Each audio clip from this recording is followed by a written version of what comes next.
கர்த்தருடைய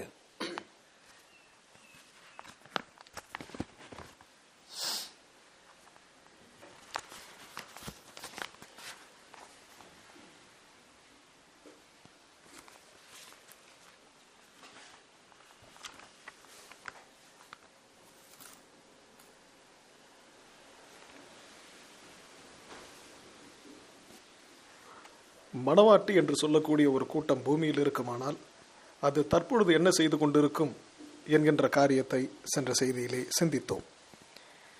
அதனுடைய முதல் பாகமாக அந்த மணவாட்டியானவள் தன்னுடைய மனநிலையை மாற்றிக் கொண்டிருப்பாள். அதாவது தன்னை சத்ருவானவன் எப்படி காண்கிறானோ அந்தபடியாக அவளை தான் காணாமல் கர்த்தர் தன்னை எப்படி காண்கிறாளோ அந்த விதமாக தன்னை காண்பதற்கு தன்னுடைய எண்ணங்களையும் தன்னுடைய சிந்தைகளையும் மாற்றிக் கொண்டிருப்பார். இது அவளுடைய முதலாவது காரியமாக இருக்கிறது. அந்த மணவாட்டியானவள் பூமியில இப்பொழுது இருப்பாள் என்று சொன்னால் அவள் செய்து கொண்டிருக்கக்கூடிய இரண்டாவது காரியம் டெடிகேஷன், அர்ப்பணம் அல்லது சமர்ப்பிக்கப்பட்ட ஒரு ஜீவியம். இந்த நாளில் இதை குறித்து சற்று நேரம் தியானமாக இருக்க போகிறோம். டெடிகேஷன் அல்லது அர்ப்பணம் அல்லது சமர்ப்பிக்கப்பட்ட ஒரு ஜீவியம் என்றால் என்ன? டெடிகேஷன் என்று சொன்னால் it is the continuous remembrance of the God. இப்போ சாதாரணமாக ஒரு மனைவியானவள் தன்னுடைய ஜீவியத்தை தன்னுடைய கணவனுக்காக மிகவும் ஒரு அர்ப்பணிக்கப்பட்ட ஒரு ஜீவியம் செய்கிறாள் என்று சொன்னால் அதற்கு அர்த்தம் என்ன அப்படின்னா, அவள் 24 மணி நேரமும் தன்னுடைய கணவனை நினைத்து கொண்டிருக்கிறாள் என்று அர்த்தம். அந்தபடியாக மணவாட்டியானவள் பூமியிலே ஒரு அர்ப்பணிக்கப்பட்ட ஒரு ஜீவியத்தை செய்து கொண்டிருக்கிறாள் அப்படின்னு சொன்னா அவள் எப்பொழுதுமே தேவனை நினைத்து கொண்டு எல்லா காரியங்களிலுமே தேவனை கண்டு கொண்டு எல்லா காரியங்களையுமே தேவனுக்கென்றும் தேவனுக்குரிய ஒரு கனத்துடனும் ஒரு மரியாதையுடனும் தன்னுடைய ஜீவியத்தை நடத்தி கொண்டிருக்கிறார். அப்படிதான் அர்த்தம்.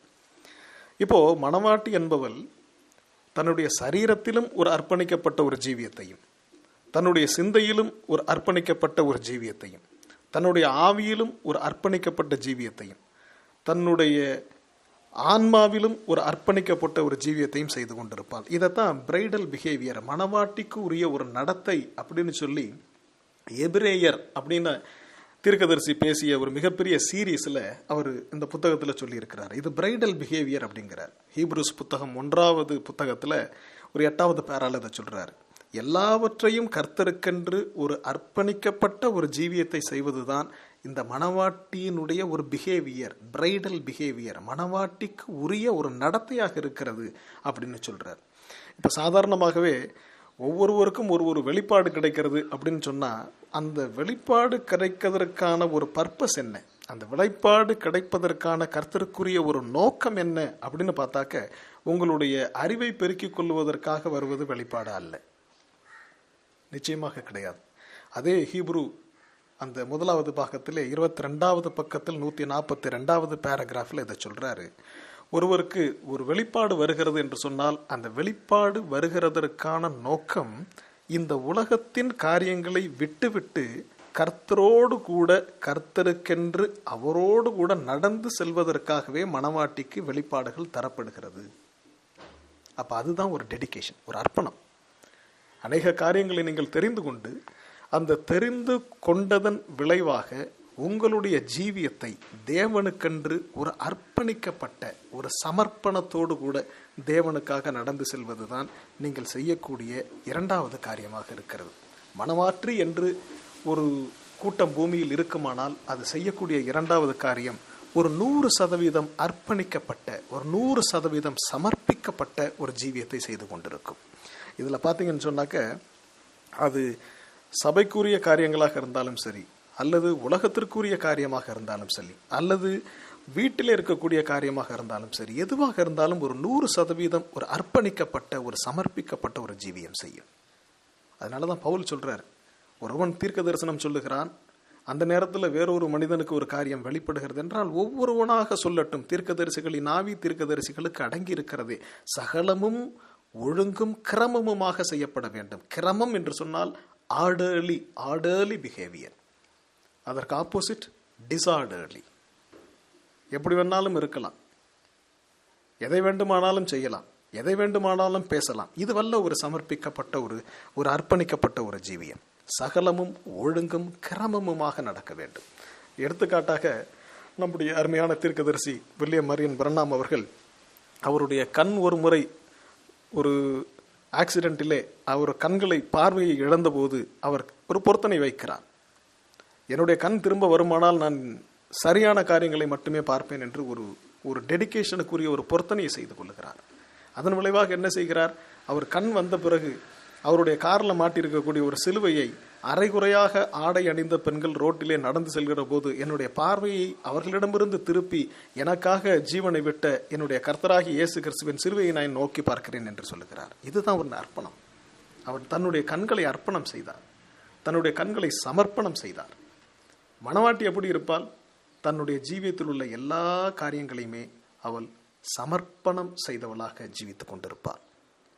இன்னைக்கு இருக்கக்கூடிய கடைசி கால சத்தியத்தில் இருக்கக்கூடிய ஜனங்களிடம் காணப்படாத ஒரு காரியம் என்னவென்றால் ஒழுங்கும் கிரமமும். அவர்கள் எதையுமே ஆடலியா செய்ய மாட்டாங்க. அப்படி ஆடலியா செய்யுங்க அப்படின்னு சொன்னா நீ நியாயப்பிரமாணத்தை கையில் எடுக்கிறாய் என்று சொல்லுவார்கள். ஒரு டிசார்டரா இருக்கிறது தான் கிருபைக்கான ஒரு காரியம் என்று எண்ணிக்கொண்டிருக்கிறார்கள். அப்படி அல்ல. ஆடலி எல்லாவற்றையும் ஒழுங்குனடும் கிரமத்துடனும் ஆடலி செய்ய வேண்டும். அதுதான் ஒரு அர்ப்பணிக்கப்பட்ட ஒரு காரியம். அதாவது இப்போ ஒரு எடுத்துக்காட்டாக சொல்லுவோன்னு சொன்னால், அநேக வீடுகளில் போய் பார்க்குறோம். பார்த்தீங்கன்னா எல்லா பொருள்களுமே சிதறி கிடக்கிறது. நீங்கள் நினைக்கிறீங்க அந்த பொருள்களிலெல்லாம் வல்லமை இல்லை என்று சொல்லி. எல்லா பொருள்களிலுமே ஒரு அபிஷேகம் இருக்கிறது. இப்போது இயேசு கிறிஸ்துவினுடைய அங்கியின் ஒரு ஓரத்தை தொட்டால் நான் சொஸ்தமாவேன் என்று ஒரு ஸ்திரீ தன்னுடைய இருதயத்தில் எண்ணிக்கொண்டு சென்று இயேசு கிறிஸ்துவனுடைய அங்கியின் ஓரத்தை தொட்டு சுகமானார். அப்போ அந்த கர்த்தராகிய இயேசு கிறிஸ்துவுக்குள்ளிருந்த அந்த ஒரு அபிஷேகம் அந்த அங்கியின் மேல் இருந்தது. ஒருவேளை அதை உரசி கொண்டிருந்த பல நூறு அல்லது பல ஆயிரம் கணக்கான மக்களுக்கு அந்த அபிஷேகம் தெரியாமல் போயிருக்க கூடும். ஆனால் அந்த அங்கியை தொட்டால் நான் சொஸ்தமாவேன் என்று எண்ணி சென்று தொட்ட அவளுக்கு அந்த அபிஷேகம் செயல்பட்டது. அதே மாதிரி பாருங்க, பவுலினுடைய மேலிருந்து அவனுடைய கச்சைகளையும் உருமால்களையும் கொண்டு சென்று வியாதியஸ்தர் மேல் போட்டபோது வியாதிகள் அவர்களை விட்டு விலகி போனது என்று சொல்லப்பட்டிருக்கிறது. அப்போ பவுலின் மேலிருந்த அந்த அபிஷேகம் பவுலினுடைய அங்கியின் மேலும் பவுலினுடைய கச்சையின் மேலும் அவனுடைய உருமால்களின் மேலும் இருந்தது. அப்போ அபிஷேகம்ங்கிறது ஒரு ட்ரெஸ்ஸில் கூட இருக்கும். அபிஷேகம்ங்கிறது ஒரு மனிதன் பயன்படுத்திய எந்த ஒரு பொருளிலும் கூட இருக்கும். அப்போ ஒரு மனிதன் பயன்படுத்திய ஒரு பொருளுக்கு என்ன மரியாதையை கொடுக்கிறோமோ அந்த மரியாதை அந்த மனிதனுக்கே கொடுக்கிறோம் அல்லது அந்த அபிஷேகத்திற்கு கொடுக்கிறோம். ஒன்றும் இல்லை, இப்போ பவுல் போட்டிருந்த கச்சையோ ஒரு உருமாலையோ ஒருத்தன் எட்டி உதைத்தான் என்றால் என்ன அர்த்தம்? அவன் பவுலின் மேல் உள்ள அபிஷேகத்தை எட்டி உதைக்கிறான் என்று அர்த்தம்.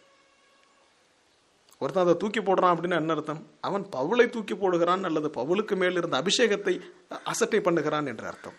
அப்போ பார்த்தீங்கன்னா இந்த பூமியில் இருக்கக்கூடிய ஒவ்வொரு மனுஷனுடைய மேலும் ஒரு அபிஷேகம் இருக்கிறது. அது ஒருவேளை நல்ல அபிஷேகமாக இருக்கலாம் அல்லது கெட்ட அபிஷேகமாக இருக்கலாம். ஆனால் ஒரு அபிஷேகம் இருக்கிறது. அப்போ ஒரு மனுஷன் பயன்படுத்தக்கூடிய பொருளுக்கு என்ன மரியாதையை கொடுக்குறீங்களோ அதுவும் அந்த மனிதனுக்கு கொடுக்கக்கூடிய மரியாதையும் ஒன்று தான். இப்போது இந்த கிராமங்கள்லாம் பார்த்தீங்கன்னா இந்த சின்ன குழந்தைகள் பிறந்த குழந்தைகளுக்கு பார்த்தீங்கன்னா ஒரு சின்ன துணியை வச்சு கோமணம் கட்டி விட்டுருப்பாங்க. அந்த கோமணம் கட்டின துணியை துவைக்கக்கூடிய அந்த தாய்மார்களை பார்த்தீங்க அப்படின்னு சொன்னால் அந்த துணியை துவைச்சிட்டு முறுக்கி புளிய மாட்டாங்க. அது முறுக்கி புளிஞ்சா அந்த குழந்தையோட உடம்பு முறுக்கும், அதுக்கு வலிக்கும் அப்படின்னு சொல்லுவாங்க. இது என்ன சயின்டிஃபிக்காக இது உண்மைதானா? ஆனால் நான் பார்த்துருக்கிறேன். அப்படி முறுக்கி புழிந்த அந்த துணிக்கு சொந்தமுடைய குழந்தைகள் அழுகிறதை நான் கண்டிருக்கிறேன். அப்போ என்ன அர்த்தம் அப்படின்னா அந்த குழந்தைகளுக்கு உரிய ஒரு அபிஷேகம் அந்த துணியின் மேல் இருக்கிறது அப்படின்னு அர்த்தம். அப்போ பார்த்தீங்கன்னா தீர்க்கதரிசி தன்னுடைய புஸ்தகத்திலே ஒரு காரியத்தை சொல்லுகிறார். ஒரு கணவனும் மனைவியும் தங்களுடைய கருத்து வேறுபாடின் காரணமாக அவர்கள் பிரிந்து விடலாம் என்று முடிவெடுத்து விட்டார்கள். டைவர்ஸ் அப்ளை பண்ணி கோர்ட்லேருந்தும் டைவர்ஸ் கொடுத்து விட்டார்கள். அந்த டைவர்ஸை பெற்றுக்கொண்டு அவர்கள் வீட்டில் இருக்கக்கூடிய பொருள்களை எல்லாம் இது உனக்கு பயன்படும், இது எனக்கு பயன்படும், இது உனக்கு சொந்தமானது, இது எனக்கு சொந்தமானது என்று சொல்லி அந்த 2 துணிகளை எல்லாம் 2 பிரித்து கொண்டு வருகிறார்கள். வீட்டில் இருக்கக்கூடிய ஒவ்வொரு பொருளையுமே பிரிச்சுக்கிறாங்க. சரி, இதை நீ எடுத்துக்கிட்டு நீ பிரிஞ்சு போ, இதை நான் எடுத்துக்கிட்டு பிரிந்து கொண்டு போகிறேன் அப்படின்னு சொல்லி 2 பேரும் பிரித்து கொள்ளுகிறார்கள். அப்படி பிரித்து கொண்டிருக்க போது எங்கேயோ மேலே ஏறி ஒரு மூட்டையை திறக்கும் போது அவர்களுடைய மரித்து போன 1 வயது குழந்தையினுடைய ஒரு கால் ஷூ கீழே விழுகிறது. அப்போ அந்த ஷூவை எடுக்கிறாங்க. அந்த ஷூவை எடுத்து பார்த்தபோது அவங்களுக்கு மரித்து போன தங்களுடைய 1 வயது குழந்தையினுடைய ஞாபகம் வருகிறது. 2 பேரோட கண்களிலும் கண்ணீர் இருக்கிறது. அவங்க அந்த ஷூவை எடுத்து இதை உனக்குன்னு பிரிக்கிறதா எனக்குன்னு பிரிக்கிறதா அவங்களுக்கு தெரியாமல் திகைத்து நிற்கிறார்கள். அந்த நிமிடத்திலிருந்து இருவரும் டைவர்ஸை கைவிட்டு விட்டு இருவரும் மறுபடியுமாக சேர்ந்து வாழ துவங்குகிறார்கள். நல்லா சிந்திச்சு பாருங்க. உடைந்து போன இரண்டு மனங்கள் ஒன்று சேர்ந்து வாழ்வதற்கு அவர்களை ஏற்படுத்தக்கூடிய அல்லது அவர்களை ஒன்றாக வாழ வைக்கக்கூடிய வல்லமை அந்த ஒரு ஷூல இருந்தது என்று சொன்னால் உங்களால் மறுக்க முடியுமா? மறுக்கவே முடியாது. அப்போ உங்களுடைய குழந்தைகளை பேணுவதிலும் அல்லது உங்களுடைய குழந்தைகளுக்குள்ளே பொருள்களை பேணுவதிலும் கூட மனவாட்டி என்று ஒருவர் பூமியில் இருப்பாடானால் ஒரு சமர்ப்பணம் செய்யப்பட்ட, ஒரு அர்ப்பணம் செய்யப்பட்ட ஒரு ஜீவியத்தை ஜீவித்துக் கொண்டிருப்பார். ஒவ்வொரு பொருளுமே, உங்க கைகளில் கிடைத்த எந்த ஒரு பொருளுமே கர்த்தரிடத்திலிருந்து வராதது அல்ல.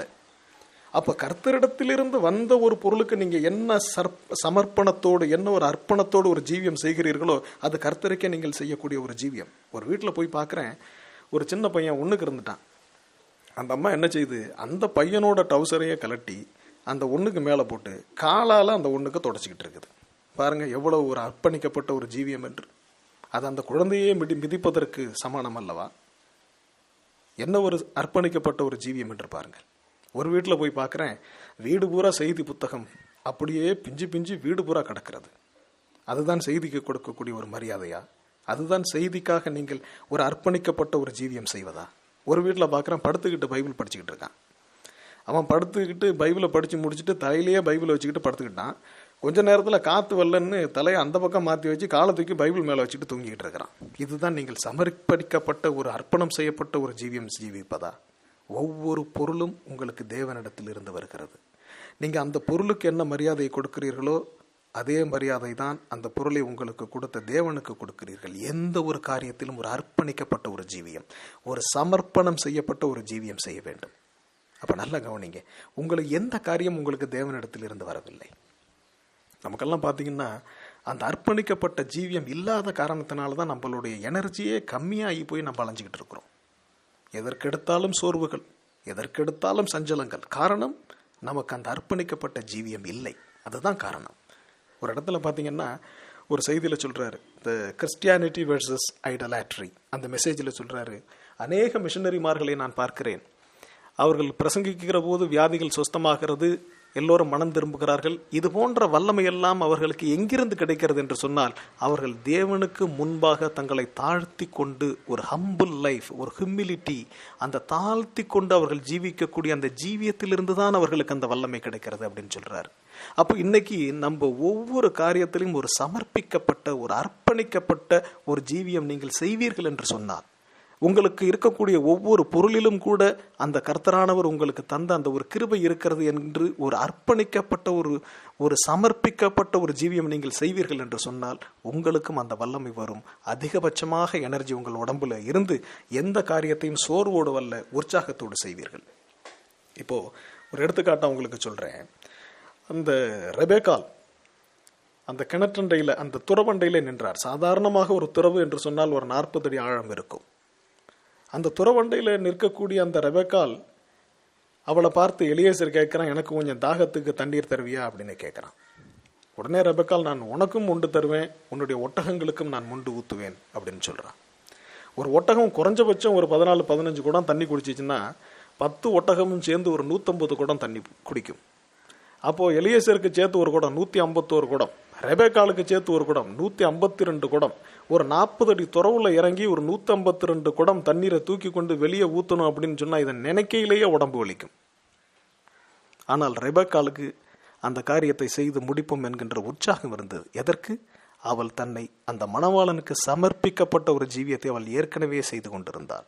ஆனால் வந்திருக்கிறவன் மணவாளனை தனக்கு காண்பிக்கவோ அல்லது மணவாளனிடம் தன்னை கொண்டு செல்லவோ வந்திருக்கிறான் என்பது அவளுக்கு தெரியாது. ஆனால் அவளுக்கு உள்ளிருந்த பரிசுத்த ஆவியானவர் அவளை எனர்ஜியை கொடுக்கிறார். ஏன்னா அவளிடம் ஒரு சமர்ப்பிக்கப்பட்ட ஒரு ஜீவியம் இருந்தது. இதே நம்ம ஊரில் இப்போ இருக்கக்கூடிய பெண்களாக இருந்தாங்கன்னா என்ன செய்வாங்கன்னா, எலியேசர் நீ ஆம்பளையா இருக்கிற, என் குடத்தை வேணா தரேன், உன் ஒட்டகத்துக்கு நீயே இறச்சி ஊற்றிட்டு நீயும் ஒரு குடம் குடிச்சிட்டு அப்படியே எனக்கு ஒரு குடம் கொண்டாந்து கொடு அப்படின்னு சொல்லியிருப்பாங்க. ஆனால் ரெபேக்காள் அப்படி சொல்லலை. என்னைக்கு இருக்கிற பெண்மணிகளுக்கு தங்களுடைய கணவர்களுக்கு சாப்பாடை எடுத்து வைக்கிறதுல கூட ஒரு அலுப்பு. ஜக்கில் இருக்கிற தண்ணியை டம்ளரில் ஊற்றுறதுக்கு கூட உடம்பு வலிக்கும். ஆக்சுவலாக உடம்பு வலி என்று வேதாகமத்தின்படி ஒன்றும் இல்லை. ஒருத்தன் நல்லா உழைத்தான் என்று சொன்னால் அவனுடைய நித்திரை இன்பமா இருக்கும் என்றுதான் வேதம் சொல்லுகிறதே தவிர, நீங்கள் உழைக்கிறவர்களுக்கு உடம்பு வலிக்கும்னு வேதம் ஒரு இடத்துல கூட சொல்லலை. ஒரு உண்மையை உங்களுக்கு சொல்லுகிறேன், எந்த ஒரு காரியமும் அழிவதும் இல்லை, உருவாக்கப்படுவதும் இல்லை. எல்லாமே உருமாற்றம் தான் அடைந்து கொண்டிருக்கிறது. ஒரு வேலையை செய்கிறோமே அப்படின்னு சொல்லி மனசு வலிக்கும். அது வேலை செஞ்சு முடிச்சோடனே மனசுல இருந்த வலி இடம் மாறி உடம்பு வலிக்கும். இப்படிதான் வலி வருகிறது. இந்த வேலையை நாம் செய்கிறோமே என்று சொல்லி மனதுக்குள் உற்சாகம் இருக்குமானால், அந்த வேலையை செய்து முடித்த பிறகு உங்கள் மனதில் இருந்த உற்சாகம் உடலிற்கு மாறும், உடலும் மனமும் உற்சாகம் பெறும். இதனால உங்களுக்கு எனர்ஜி கெயின் தான் ஆகும், எனர்ஜி லூஸ் ஆகாது. எதனால ஒரு வேலையை நம்மளால திறம்பட செய்ய முடியவில்லை, எதற்காக ஒரு வேலை செய்யும் போது சோர்ந்து போகிறோம் என்று சொன்னால் இதுதான் காரியம். நீங்கள் அதை உற்சாகத்தோடு செய்யவில்லை என்பதுதான் காரியம். அப்போ அது வீட்டு வேலைகளாக நீங்க சொல்லலாம், நாங்க ஒரு சமர்ப்பிக்கப்பட்ட, ஒரு அர்ப்பணம் செய்யப்பட்ட ஒரு ஜீவியத்தை ஆவிக்குரிய ஜீவியமாக செய்து கொண்டிருக்கிறோம் சகோதரனே, ஆனால் உலக காரியங்களில் அப்படி இல்லை என்று நீங்கள் சொல்லலாம். என்னை பொறுத்தவரை ஆவிக்குரிய காரியம் என்றும் உலகத்திற்குரிய காரியம் என்றும் ஒன்றும் அல்ல, இரண்டும் ஒன்றுதான். நீங்க உற்சாகமா வேதம் வாசிக்கிறீர்கள், உற்சாகமாக ஆலயத்திற்கு செல்லுகிறீர்கள், உற்சாகமாக செய்தியை கேட்கிறீர்கள், அங்கு உற்சாகமாக இருக்கிறோம். ஆனால் வீட்டை பேணுவதிலோ, குழந்தைகளுக்கு உரிய அந்த டிரெஸ்களை எடுத்து வைப்பதிலோ, அல்லது குழந்தைகளுக்கு உரிய அந்த பணிகளை செய்வதிலோ நாங்கள் உற்சாகம் குறைந்தவர்களாக காணப்படுகிறோம் என்று சொன்னால், ஒரு காரியம் சொல்லுகிறேன், அசதியாக கர்த்தருடைய ஊழியத்தை செய்கிறவன் சபிக்கப்பட்டவன் என்று எழுதப்பட்டிருக்கிறது. எது கர்த்தருடைய ஊழியம்? நீங்க நினைக்கிறீங்க செய்தியை கேட்பதும் வேதாகமத்தை வாசிப்பதும் ஆலயத்துக்கு செல்வதும் தான் கர்த்தருக்கு உரிய ஊழியம் என்று சொல்லுகிறேன். நான் உங்களுக்கு சொல்லுகிறேன், ஒரு குழந்தைக்கு தாயாக இருக்கும்படி தேவன் உங்களை பணித்திருப்பாரே ஆனால் அது கர்த்தருக்குரிய ஊழியமாக இருக்கிறது. ஒரு வீட்டை பேணும்படி கர்த்தர் உங்களை பணித்திருப்பாரே ஆனால் அது கர்த்தருடைய ஊழியமாக இருக்கிறது. உங்கள் கணவனை பேணும்படி உங்களை பணித்திருப்பாரே ஆனால் அது கர்த்தருடைய ஊழியமாக இருக்கிறது. நீங்க ஆலயத்துக்கு போகாதீங்க, செய்தியை வாசிக்காதீங்க, அதை பத்தி ஒன்றும் இல்லை. ஆனால் கர்த்தர் உங்களை என்ன காரியத்தை செய்ய சொல்லி வைத்திருக்கிறாரோ அந்த காரியத்தில் உத்தமமாய் இருப்பது கர்த்தருக்குரிய ஊழியமாய் இருக்கிறது. அதை அசதியாக செய்யாதீர்கள்.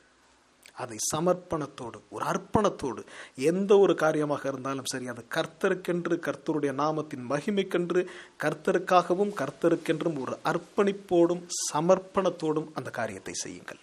அப்படி நீங்கள் செய்வீர்கள் என்று சொன்னால் நீங்கள் அவருக்குரிய மனவாட்டியாக இருப்பதற்கு ஒரு வாய்ப்பு இருக்கிறது என்று அர்த்தம். மனவாட்டி என்று பூமியில் ஒரு கூட்டம் இருக்குமானால் அது 100% ஒரு அர்ப்பணிக்கப்பட்ட ஒரு ஜீவியத்தை செய்து கொண்டிருக்கும். ஒரு அர்ப்பணிக்கப்பட்ட ஜீவியம், ஒரு சமர்ப்பிக்கப்பட்ட ஒரு ஜீவியம், அப்படிப்பட்ட ஒரு ஜீவியத்தை செய்து கொண்டிருக்கும். அதனால இன்றைக்கு மணவாட்டி என்று ஒரு ஸ்திரீ பூமியில் இருப்பாள் என்று சொன்னால் அவள் இப்பொழுது என்ன செய்து கொண்டிருக்கிறாள்? முதலாவதாக தன்னுடைய பார்வையை மாற்றி அமைத்துக் கொண்டிருக்கிறாள். அதாவது தன்னை சத்துருவானவன் எப்படி காண்கிறானோ அந்தப்படியாக தன்னை காணாமல், தேவன் எப்படி தன்னை காண்கிறாளோ அந்தப்படியாக தன்னை கண்டு தன்னுடைய சிந்தையை மாற்றி அமைத்துக் கொண்டிருக்கிறாள். அவள் செய்து கொண்டிருக்கக்கூடிய இரண்டாவது காரியம் என்னவென்று சொன்னால் டெடிகேஷன். 100% ஒரு அர்ப்பணம் செய்யப்பட்ட ஜீவியம். இப்போ கன்வென்ஷன் கூட வேண்டும் என்று சில சபைகளிலே நான் கண்டிருக்கிறேன். அவங்க கூடுறாங்க, ஒரு 3 நாள் நாங்கள் கர்த்தருக்கென்று எல்லா காரியங்களையும் விட்டுப்பட்டு ஒரு 3 நாளை கர்த்தருக்கென்று சமர்ப்பணம் செய்கிறோம், அர்ப்பணம் செய்கிறோம் என்று துவங்குகிறார்கள். ஆனால் உண்மையிலேயே அந்த 3 நாள் என்ன செய்யறாங்க? சொந்த கதையை பேசுறாங்க. 100% அர்ப்பணமோ சமர்ப்பணமோ அங்கே இல்லை. இவர்கள் மனவாட்டியாக எப்படி இருக்க முடியும்? கேட்டால் இது சரீரத்துக்குரிய ஒரு காரியம் அல்லது மாம்ச பலவீனம் என்று சொல்லுகிறார்கள். மாம்ச பலவீனம்லாம் ஒன்றும் இல்லை. உங்களுக்கு அந்த 100% அர்ப்பணிப்பு அங்கே இல்லை, சமர்ப்பணம் இல்லை. 100% சமர்ப்பணம் உங்களுக்கு இருக்க வேண்டும் என்று நான் சொல்லவில்லை, மனவாட்டிக்கு இருக்கும் என்று சொல்லுகிறேன். மனவாட்டிக்கு 100% சமர்ப்பணம், அர்ப்பணம் இருக்கும். அது வீட்டை பேணக்கூடிய காரியமாக இருந்தாலும் சரி, அல்லது உங்கள் கணவனுக்கோ அல்லது உங்கள் மனைவிக்கோ உங்கள் பிள்ளைகளுக்கோ செய்யக்கூடிய காரியமாக இருந்தாலும் சரி, 100% அர்ப்பணத்தோடு செய்யுங்கள், சமர்ப்பணத்தோடு செய்யுங்கள். இந்த மாதிரி செய்யுங்க அப்படின்னு சொன்னா ஏதோ உங்களுடைய சுதந்திரமே போய்விட்டதாக நினைக்கிறீர்கள். அப்படி அல்ல. நீங்க செஞ்சு பாருங்க, அதிலிருந்து உங்களுக்கு எனர்ஜி வருதா வரலையான்னு பாருங்க. மேடாவை கேட்குறாங்க, தீர்க்கதரிசியாகிய வில்லியம் மரியம் பிரணாம் என்னுடைய மனைவியாகிய மேடாவை கேட்கிறார்கள், வீட்டு வேலைகளிலேயே உங்களுக்கு மிகவும் பிடித்த வேலை எது என்று கேட்கிறார்கள். அதுக்கு அவங்க சொல்றாங்க, துணிகளை சலவை செய்தல் என்று சொல்லுகிறார்கள். ஏன் அப்படின்னு கேட்டா, யாருடைய துணியை நான் சலவை செய்கிறேனோ அவர்களுக்காக ஜெபித்து கொண்டு, அவர்களை வாழ்த்தி கொண்டு, அவர்கள் மேலுள்ள அன்பினாலே அந்த துணியை நான் செலவை செய்கிறேன் என்று சொல்லுகிறாங்க. இப்போ உங்கள் வீடுகளை கொஞ்சம் நினைச்சு பாருங்க. எங்கே எது கிடந்தாலும் மிதிச்சுக்கிட்டு போகிறோம். எது எங்கிட்டு வேணாலும் கிடக்கட்டும். அப்போ அந்த சமர்ப்பணம், அந்த ஒரு அர்ப்பணிப்பு உங்களுக்கு இல்லை இல்லையா? ஒரு விசுவாச பிள்ளையோட வீட்டில் போய் பார்க்குறேன். துணியை வைக்க போகிற மாதிரி போட்டு வச்சுட்டு எல்லாரும் ஏறி ஏறி மிதித்து போயிட்டு இருக்கிறாங்க. ஒரு பையன் போகிறான், அவங்க அப்பா சட்டை மேலே ஏறி போகிறான். அந்த மனைவியானவள் தன்னுடைய கணவனுடைய சட்டையின் மேலே ஏறி போகிறான். பிள்ளைகளோட துணிகள் எல்லாம் சிதறி கிடக்கிறது. இது என்ன? இதில் ஒழுங்கு இருக்கிறதா, கிரமம் இருக்கிறதா? பிரதர், அவர் சர்ச்சைக்குள்ள காரியத்தை பற்றி அல்லவா பவுல் சொல்லி இருக்கிறார். அப்படி ஒரு காரியம் அல்ல. ஒரு மணவாட்டி என்று சொன்னால் அவள் எல்லா இடத்திலையும் ஒழுங்குடனும் கிரமத்துடனும் இருப்பாள். இதை செய்ய சொன்னால் எனக்கு எத்தனை வேலைகள் இருக்கிறது, எப்படி இந்த காரியத்தை செய்வதற்கு எங்களுக்கு சக்தி இருக்கும் என்று சொல்லுகிறீர்கள். நீங்கள் ஒழுங்கும் கிரமமுமாக வாழ்ந்து பாருங்கள். அந்த வாழ்க்கையே உங்களுக்கு ஒரு சக்தி மூலமாக அமையும். அந்த வாழ்க்கையே உங்களுக்கு ஒரு எனர்ஜியை கொடுக்கும். நிச்சயமாக அது ஒரு எனர்ஜியை கொடுக்கும். அதிலிருந்து ஒரு வல்லமை புறப்பட்டு வரும். அந்த வல்லமை உங்களை பல விதங்களில் வளர்க்கும். உங்களுக்கு ஏக சிந்தையும் நல்ல சிந்தையும் உண்டாகும் முதலாவதாக. அதனால ஒரு அர்ப்பணிக்கப்பட்ட ஒரு ஜீவியம் எந்த ஒரு காரியத்தையும் கர்த்தருக்கென்றும் கர்த்தருடைய மகிமைக்கென்றும் நீங்கள் அர்ப்பணிக்கப்பட்ட விதமாக ஜீவிப்பீர்கள். இதுதான் மணவாட்டி செய்யக்கூடிய இரண்டாவது காரியமாக இருக்கிறது. நல்ல ஒரு ஒரு ஒரு டெடிகேட் பண்ணப்பட்ட ஒரு ஜீவியம். நீங்கள் அது மாதிரி வாழ்ந்து பாருங்கள், உங்களுக்கு வித்தியாசம் தெரியும். ஏன்னா எடுத்தோன்னே தெரியாது. ஒரு காரியம் சொல்லுறேனே, நீங்கள் எல்லாரும் சந்தோஷத்தை நோக்கி போய் கொண்டிருக்கிறீர்கள் அல்லது மகிழ்ச்சியை நோக்கி சென்று கொண்டிருக்கிறீர்கள். மகிழ்ச்சி, சந்தோஷம், ஆனந்தம், இந்த 3 வார்த்தைக்கும் ஒரே அர்த்தம் என்று நினைக்கிறீர்கள். நீங்கள் சாதாரணமாக ஒரு ஜீவியத்தில் ஒரு டிசார்டலியா அல்லது ஏனோ தானோ என்று வாழ்கின்ற போது நீங்கள் ஒரு சுதந்திரம் இருப்பதாக நம்பிக்கொண்டிருக்கிறீர்கள். அந்த சுதந்திரத்தின் மூலமாக ஒரு மகிழ்ச்சி உருவாவதாக எண்ணிக்கொண்டிருக்கிறீர்கள். அது மகிழ்ச்சி. வேதாகமும் உங்களை சந்தோஷமாக இருக்கும்படி அழைக்கிறது, ஆனந்தமாக இருக்கும்படி அழைக்கிறது. நீங்க மகிழ்ச்சியை விடுங்க, உங்களுக்கு சந்தோஷமும் ஆனந்தமும் வரும். என்ன பிரதர் வித்தியாசம் அப்படின்னு கேட்கலாம். 1000 மடங்கு சந்தோஷம் என்பது மகிழ்ச்சியை காட்டிலும் அதிகமானது. 1,00,000 மடங்கு ஆனந்தம் என்பது மகிழ்ச்சியை காட்டிலும் அதிகமானது. இதுக்கு வேதாகமத்தை கொண்டு நிரூபிக்க முடியும். நம்முடைய கர்த்தராகிய இயேசு கிறிஸ்துவை குறித்து ஏசாயா தீர்க்கதரிசி சொல்லுகிறான், அவர் துக்கம் நிறைந்தவரும் பாடு அனுபவித்தவருமாய் இருந்தார் என்று சொல்லுகிறார். இதே வேதாகமத்திலே தான் கர்த்தராகிய இயேசு கிறிஸ்துவை குறித்து எழுதப்பட்டிருக்கிறது, தேவன் அவரை அவருடைய தோழர்களை பார்க்கிலும் அதிகமாக ஆனந்த தைலத்தினால் அபிஷேகம் பண்ணினார் என்று எழுதியிருக்கிறது. அப்போ ஒரு பக்கம் எல்லாரை காட்டிலும் அதிக ஆனந்தம் நிறைந்திருந்தவர் கர்த்தராகிய இயேசு கிறிஸ்து, இன்னொரு பக்கம் அதிகம் துன்பம் அனுபவித்தவர் கர்த்தராகிய இயேசு கிறிஸ்து. ஒரு கான்ட்ராஸ்ட், ஒரு கான்ட்ரடிக்டரியா இருக்குது பாருங்க. அப்போ உங்களுக்கு ஒரு ஆர்டர்லி பிஹேவியர் அல்லது ஒரு அர்ப்பணிக்கப்பட்ட ஒரு ஜீவியம் அல்லது ஒரு சமர்ப்பிக்கப்பட்ட ஒரு ஜீவியம் செய்யும்போது அது காண்பதற்கு துக்கம் போல தெரிந்தாலும் நீங்கள் அதை செய்ய செய்ய உங்களை தேவன் ஆனந்த தைலத்தினால் அபிஷேகம் பண்ணுவார். இதுதான் அதற்கு அர்த்தம். அப்ப இந்த பூமியில நீங்க ஒரு ஆர்டர்லி பிஹேவியர், ஒரு சமர்ப்பிக்கப்பட்ட ஒரு ஒழுங்கும் கிரமமுமான ஒரு ஜீவியத்தை எல்லா இடங்களிலும், அது உங்களுடைய பணிஸ்தலமாக இருக்கலாம், அது உங்களுடைய வீடாக இருக்கலாம், அது உங்களுடைய ஆவிக்குரிய சபையாக இருக்கலாம், எல்லா இடங்களிலும் ஒரு ஒழுங்கும் கிரமமுமான ஒரு ஜீவியத்தை நீங்கள் செய்து பாருங்கள். உங்களுக்கு ஒருவேளை அது சரீர பிரகாரமாக ஒரு துக்கம் நிறைந்ததாக இருக்கக்கூடும்.